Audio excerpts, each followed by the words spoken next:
Donc nous allons lire de l'Épître aux Hébreux, aux Romains, l'Épître aux Romains et chapitre 12.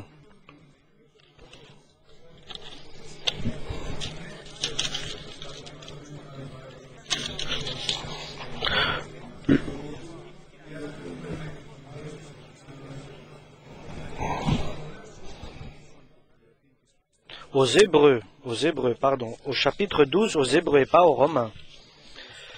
Nous donc aussi, puisque nous sommes environnés d'une si grande nuée de témoins, rejetons tous tout fardeau et le péché qui nous enveloppe si facilement, et courons avec persévérance dans la carrière qui nous est ouverte, ayant les regards sur Jésus, le chef et le consommateur de la foi, qui, en vue de la joie qui lui était réservée, a souffert la croix, méprisé l'ignominie, et s'est assis à la droite du trône de Dieu. Considérez en effet celui qui a supporté contre sa personne une telle opposition de la part des pécheurs, afin que vous ne vous lassiez pas l'âme découragée. Vous n'avez pas encore résisté jusqu'au sang en luttant contre le péché, et vous avez oublié l'exhortation qui vous était adressée, comme à des fils. Mon fils, ne méprise pas le châtiment du Seigneur, et ne perds pas courage lorsqu'il te reprend. Car le Seigneur châtie celui qu'il aime, et il frappe de la verge du bâton donc tous ceux qu'il reconnaît pour ses fils. Supportez le châtiment. C'est comme des fils que Dieu vous traite. Car quel est le fils qu'un père ne châtie pas? Mais si vous êtes exempts de châtiment, auquel tous ont part, vous êtes donc des enfants illégitimes, et non des fils. D'ailleurs, puisque nos pères, selon la chair, nous ont châtiés, et que nous les avons respectés, ne devons-nous pas, à bien plus forte raison, nous soumettre au Père des esprits, pour avoir la vie? Nos pères nous châtiaient pour peu de jours, comme ils le trouvaient bon. Mais Dieu nous châtie pour notre bien, afin que nous participions à sa sainteté. Il est vrai que tout châtiment semble d'abord un sujet de tristesse, et non de joie, mais il produit plus tard, pour ceux qui ont été ainsi exercés, un fruit paisible de justice. Fortifiez donc vos mains languissantes et vos genoux affaiblis, et suivez avec vos pieds des voies droites, afin que ce qui est boiteux ne dévie pas, et plutôt se raffermisse. Recherchez la paix avec tous, et la sanctification sans laquelle personne ne verra le Seigneur. Veillez à ce que nul ne se prive de la grâce de Dieu, à ce qu'aucune racine d'amertume pousse les rejetons et ne produise de trouble, et qu'une plusieurs n'en soient infectés. Ce qui n'y est ni impudique, ni profane, comme Isaïe, qui pour un mai vendit son droit d'aînesse. Vous savez que plus tard, voulant obtenir la bénédiction, il fut rejeté, et quoiqu'il la sollicita avec larmes, car son repentir ne put avoir aucun effet.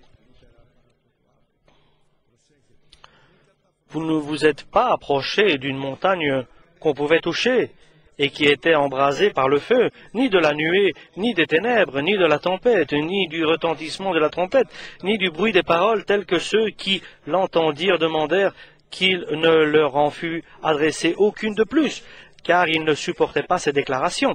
Si même une bête touche la montagne, elle sera lapidée ou percée d'un dard. Et ce spectacle était si terrible que Moïse dit « Je suis épouvanté et tout tremblant. » Mais vous êtes approchés de la montagne de Sion, de la cité du Dieu vivant, la Jérusalem céleste, des myriades qui forment le cœur des anges, de l'assemblée des premiers-nés inscrits dans les cieux, du juge qui est le Dieu de tous, des esprits des justes parvenus à la perfection de Jésus, qui est le médiateur de la nouvelle alliance, et du sang de l'aspersion qui parle mieux que celui d'Abel. Amen.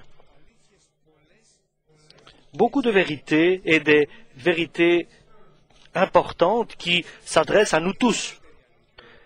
Et la vérité, la première, c'est que Dieu est une flamme qui embrase et que Dieu, on ne peut pas se moquer de Dieu. Ce que l'homme va semer, c'est ce qu'il va récolter. Ce que tu sèmes, tu récoltes. Tu ne peux pas semer du blé et récolter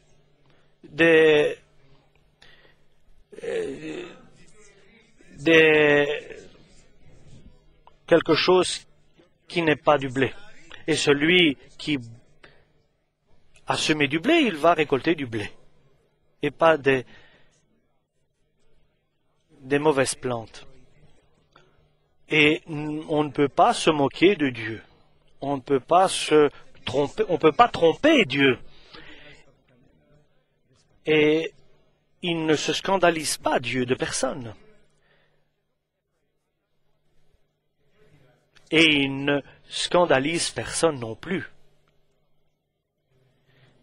Et il veut que nous devenions ses imitateurs en marchant dans l'amour et de ne pas faire du mal à personne et de ne scandaliser personne et que nous soyons pas scandalisés de rien. Ce sont des vérités terribles. Une autre vérité terrible,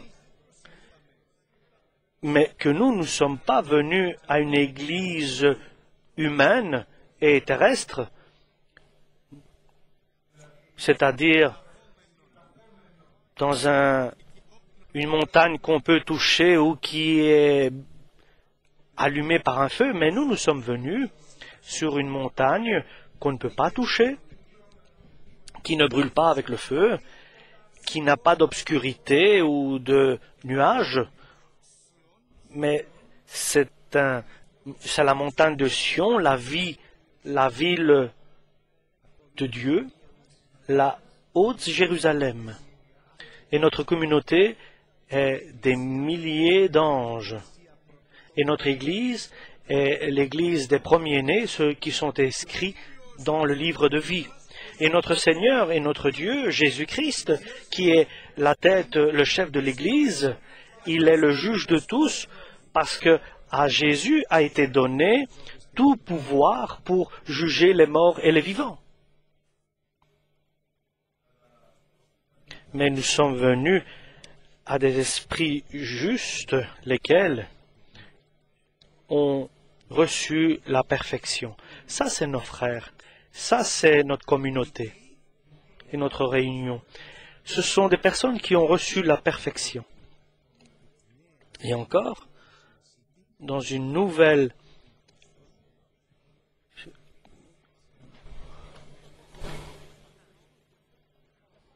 dans un Nouveau Testament où nous sommes purifiés par le sang du Christ. Nous sommes venus dans la Jérusalem céleste, la ville de notre fête, là où, donc, l'Église, où leur chef, la tête de l'Église, c'est Jésus-Christ. Et nous sommes les membres de cette Église, de son corps. Une grande vérité aussi est que, étant entourés d'une grande nuée de témoins, nous devons faire quelque chose. Donc, entourés d'un grand nombre de témoins, qui est la Nouvelle Jérusalem, nous devons faire quelque chose pour que nous puissions bénéficier ce que nous avons semé, notre semence, et cette semence qui n'est pas à la chair, parce que nous allons récolter de la perdition, mais dans le spirituel, notre semence, pour que nous puissions récolter la bénédiction. Et notre semence à nous commence bien, mais ne peut parfois pas bien terminer.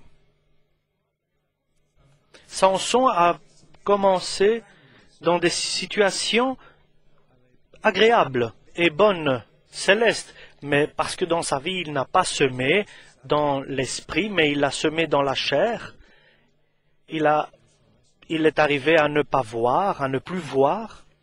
Il a été prisonnier. Et lorsqu'à la fin, il s'est repenti, sa vie n'a pas changé, mais sa mort a changé. S'il ne se repentait pas, il allait mourir là où il était attaché. Il allait il allait tirer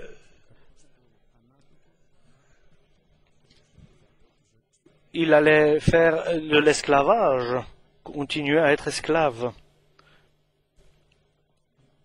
Et nous, chers frères et sœurs, nous sommes ici venus avec grâce de Dieu, avec un miracle, mais nous devons faire quelque chose, parce qu'il y a une grande vérité.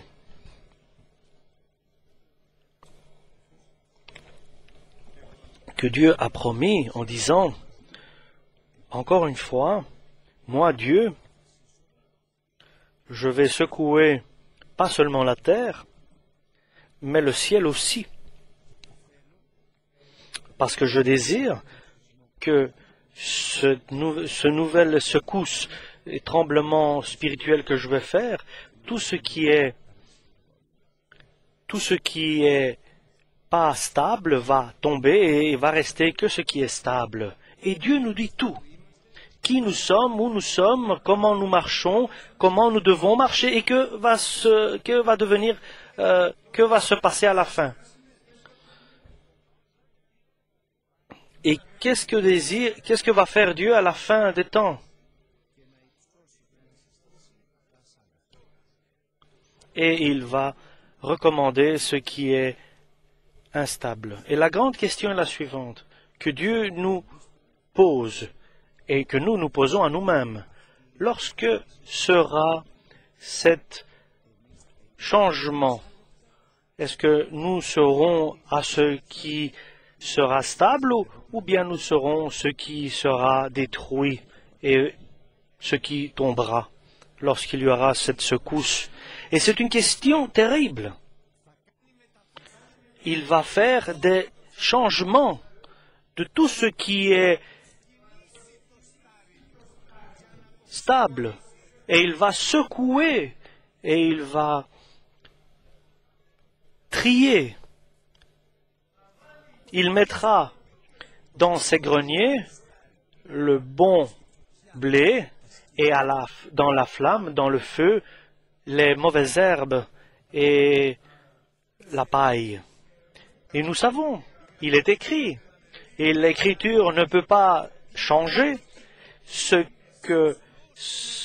qui va arriver, c'est que un tremblement spirituel va arriver qui va changer ce qui existe. Parce que l'œuvre du Seigneur ne se fait pas avec des choses qui se déplacent, mais avec des choses qui sont stables. Et dans l'Ancien Testament, il n'a trouvé personne. Et il a trouvé une femme pour créer des choses stables, incorruptibles. Et ici, dans l'univers entier, il ne trouve personne. Il trouvera une femme,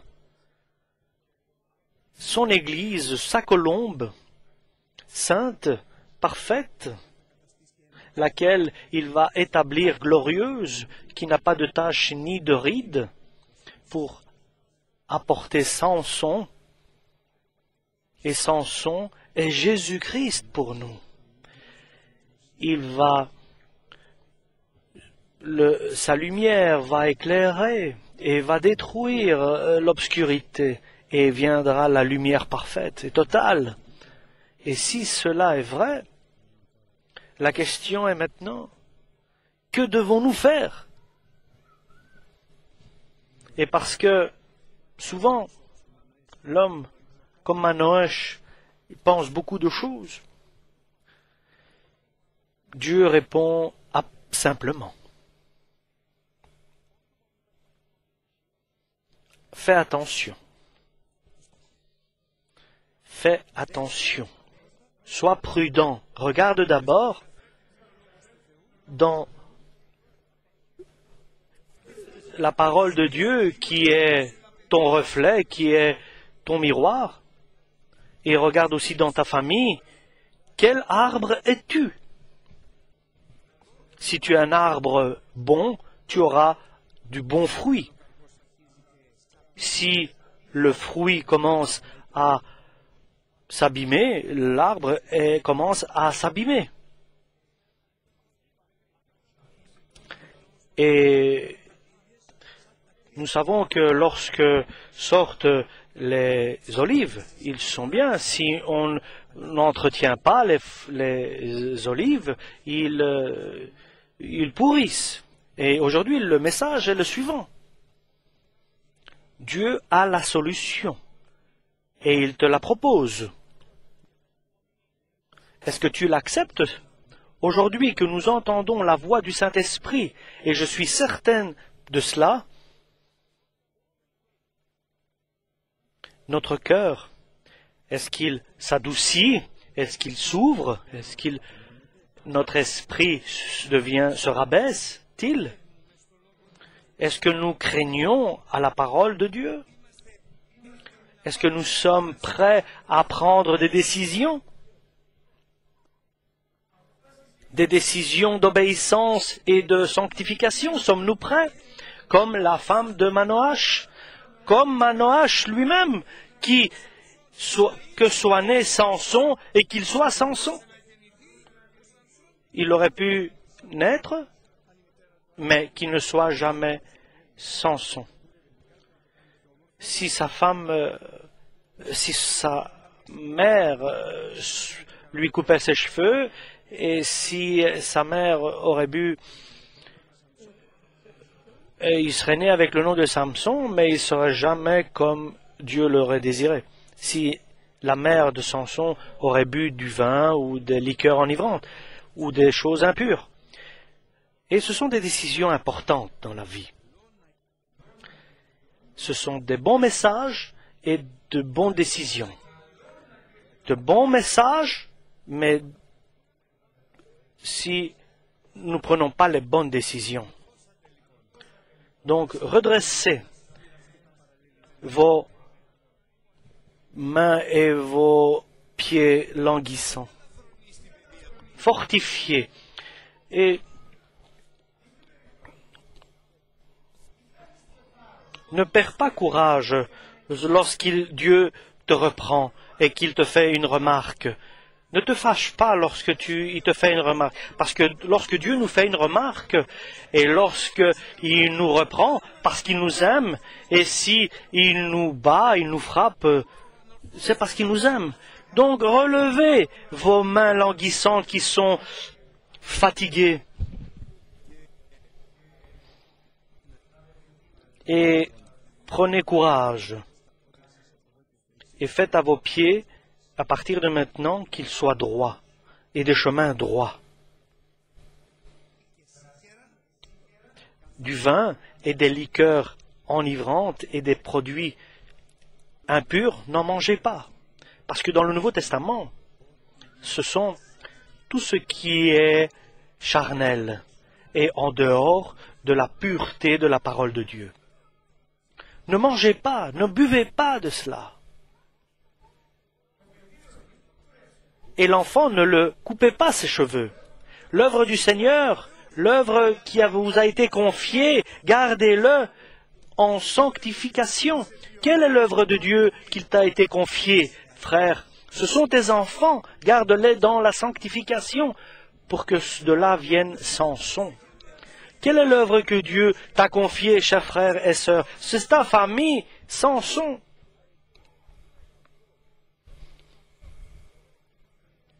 Quelle est l'œuvre que Dieu t'a confiée, chers frères? C'est ta vie, Samson. Donc, sois obéissant et confie-toi. Sois consacré à Dieu pour que Samson vienne dans ta vie. Et la décision que nous devons prendre aujourd'hui comme Église, nous devons être Samson. Adam l'a établi dans le jardin d'Éden, et Adam et Ève, pour qu'ils œuvrent. Et Dieu, de la même manière, nous a mis ici, de faire attention, de travailler, d'œuvrer dans le paradis que Dieu prépare. Et comment cela va se dérouler et s'accomplir? Que signifie que je ne bois pas de vin et que je ne bois pas de liqueur et que je ne mange pas de choses impures? en observant. Donc verset 14. Recherchez la paix avec tous et la sanctification sans laquelle personne ne verra le Seigneur. Comment? Veillez à ce que nul ne se prive de la grâce de Dieu. Verset 15. À ce qu'aucun attention, que tu ne sortes de la grâce de Dieu. Et en dehors de la grâce de Dieu, nous sortons lorsque l'esprit d'humilité s'en va, que nous devons avoir, et lorsque le cœur qui est ouvert et docile s'endurcit, et lorsque nous craignons pas à la parole de Dieu, ou nous devons craindre sa parole, donc ses préceptes et ses commandements. Peut-être quelqu'un est privé de la grâce de Dieu. Fais attention au vin, qu'il ne t'abîme et te détruise la grâce.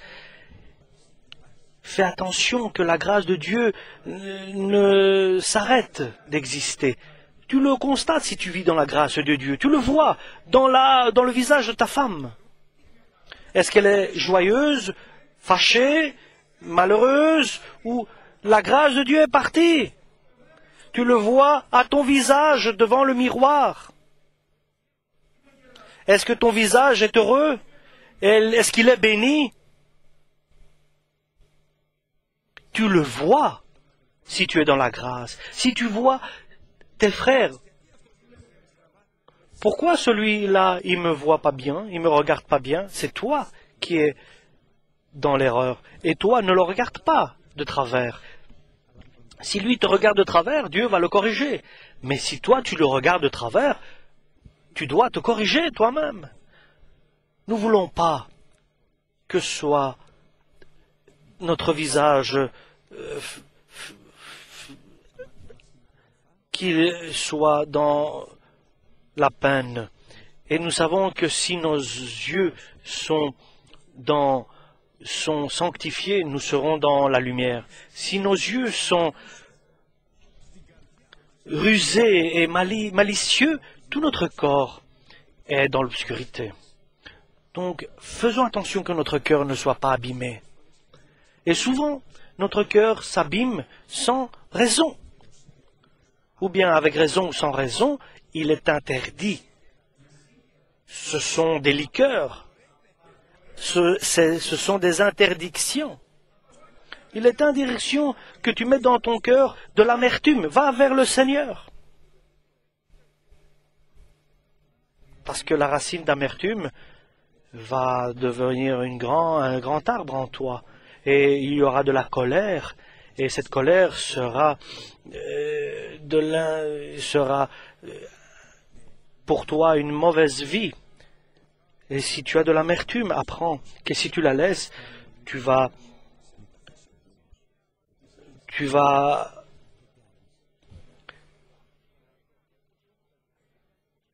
le redonner aussi aux autres. Et comment nous allons le savoir? Nous savons que par ce qui est en surplus dans le cœur, parle la bouche. Ce qui déborde du cœur, c'est ce que la bouche exprime. La bouche exprime ce qui déborde du cœur.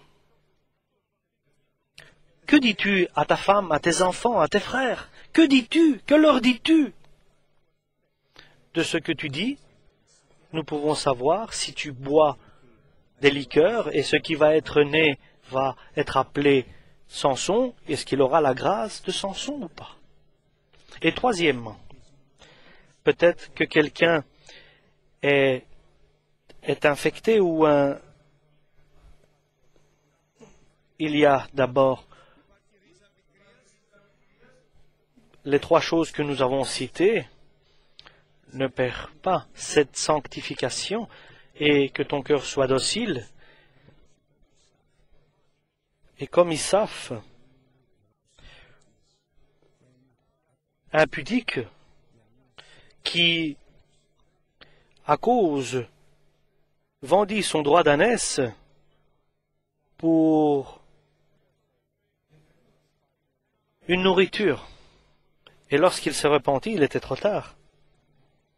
Que devons-nous faire donc, chers frères et sœurs? Nous devons prendre les choses dès le commencement.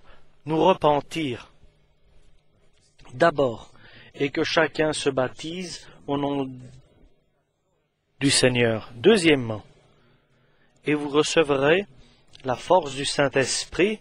Troisièmement, et gardez-vous de cette génération mauvaise. Et faites attention à votre esprit de ne pas perdre la grâce de Dieu.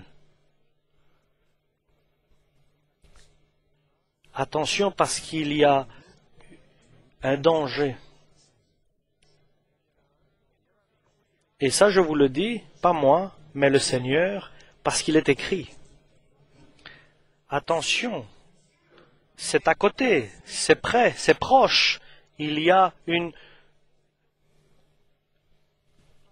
un changement, un déplacement qui va se faire. Dans cet tremblement spirituel, moi et ma famille, nous allons adorer le Seigneur.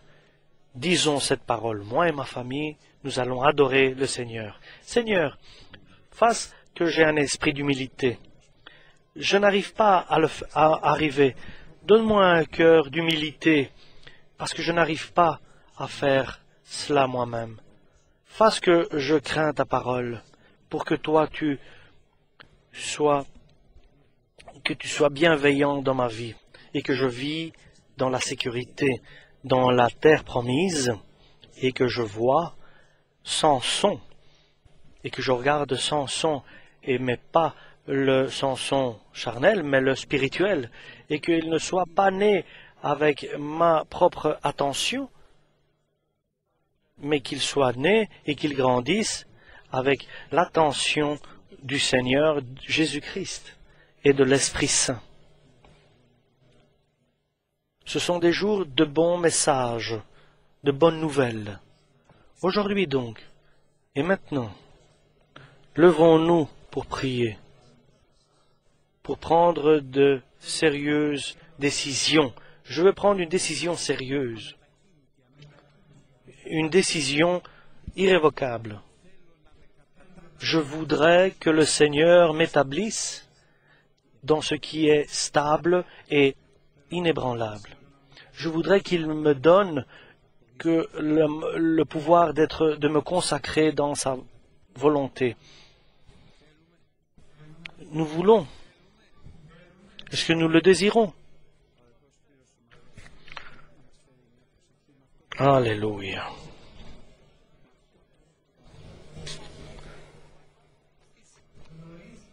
Je voudrais que le frère Maléas nous fasse une prière avec cette requête que nous avons. Nous savons que soit né, que se lève le soleil de la justice de Dieu. Nous le savons. Il est écrit, il est certain. Et nous voudrons être dans ce qui est inébranlable, ce qui est stable, ce qui n'est pas déplaçable, comme une famille, comme une église, une petite église. Alléluia.